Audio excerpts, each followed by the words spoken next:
Welcome back to my channel. I hope सबने दिवाली बहुत अच्छे से मनाई होगी। तो नेक्स्ट चैप्टर की तरफ चलते हैं। यहाँ पे जो यान रहता है वो गू को देख रहा होता है। यहाँ पे गू उससे बोलता है कि तुम मुझे मिस्टर फेई बुला सकते हो, ब्रदर फेई। और क्या तुम पिक्चर लेने से सच में इतना डर जाते हो? फिर वो कहता है कि हाँ बस मैं ऐसे ही डर जाता हूँ पिक्चर क्लिक करने की वजह से। फिर वो बताने लगता है। तो यहाँ पे जो गू रहते हैं, मिस्टर गू, वो अपने मन में सोचते हैं कि नहीं, ये इसके चेहरे पे डरने का एक्सप्रेशन था लेकिन उस कदर नहीं था। तो यहाँ पे यान उसे एक्सप्लेन करने लगता है कि हाँ बस मैं पिक्चर लेने से डर जाता हूँ और कुछ भी नहीं। तो यहाँ पे गुक बोलता है कि कुछ ना कुछ तो बात है ऐसी जो ये मुझसे छुपा रहा है। तो यहाँ पे वो बोलता है गु यान से कि अगर तुम्हें कोई भी दिक्कत हो, अगर कोई भी परेशान करता हो तो तुम मुझे बता सकते हो। वो कहता है कि नहीं, मुझे कोई भी दिक्कत नहीं है, कोई भी प्रॉब्लम नहीं है। तो वो कहता है ठीक है, चलो अब मैं चलता हूँ और तुम आराम से रेस्ट करना। वो कहता है ओके। और जैसे ही गू जाता है वैसे ही वो बेड पे गिर जाता है। वो कहता है बहुत मुश्किल था। और ऐसे कहने के बाद जो है वो थोड़ा देर रेस्ट करता है और कहता है कि मैं जो है दोबारा 5 साल पहले जो है रीबर्थ लिया और रिबोर्न हुआ और फिर उस पर्सन से मिला जो मेरा पिछली ज़िंदगी में बहुत अच्छे से ध्यान रखता था। काश ये ड्रीम ना हो, आँख खुलने के बाद ये ड्रीम ना हो, काश ये सब कुछ सच हो।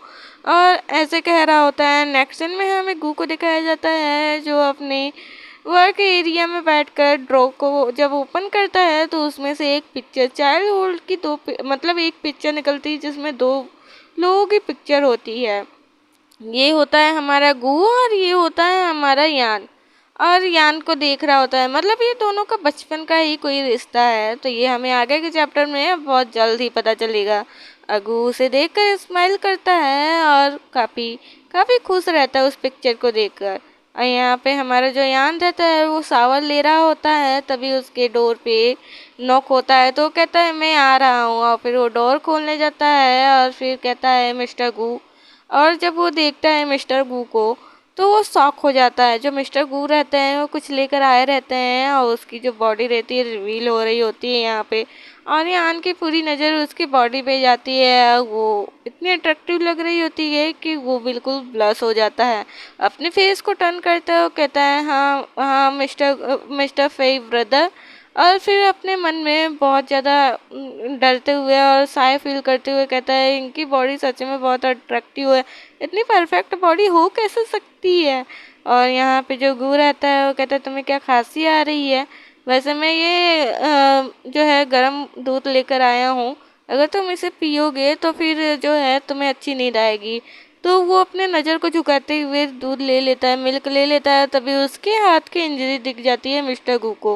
वो उसके हैंड को ग्रैब करते हैं और कहते हैं कि ये कैसा स्कार है, ये तुम्हें कैसे चोट की निशान है। फिर यहाँ पे जो हमारा यान रहता है वो अपने बॉडी पे ही नज़र नहीं दिया रहता और फिर बाद में देखता है, कहता है क्या, और फिर देखता है तो फिर बोलता है अपने मन में कि लगता है जब मैं ली से कैफ़े में मिला था और जब उसने मेरे हैंड को ग्रैब किया था तो उसने ज़ोर से दबा दिया था, इसलिए मुझे इंजरी हो गया, लेकिन मुझे नहीं पता था वो इतना स्ट्रांग है। फिर वो उससे झूठ बोलता है गुस्से कि लगता है मैं किसी चीज़ से टकरा गया इसलिए वो इसका स्कार है। तो कहता है कि क्या क्या ऐसे, अगर तुम्हें कोई दिक्कत हो तो तुम बता सकते हो, ऐसे तुम्हें छुपाने की ज़रूरत नहीं है। फिर उसके बाद वो कहता है कि अरे इसको रहने दीजिए, ये तो ऐसे ही 2 दिन बाद ठीक हो जाएगा, रहने दीजिए, इस पे ध्यान मत दीजिए। लेकिन यहाँ पे जो गू रहता है वो नहीं मानता है यान को। वो डांटता है और कहता है कि तुम ऐसा करो, शांत रहो और मुझे अपना काम करने दो, चलो तुम चुपचाप बैठो। तो नेक्स्ट चैप्टर बहुत जल्द लाऊंगी। Thank you for watching.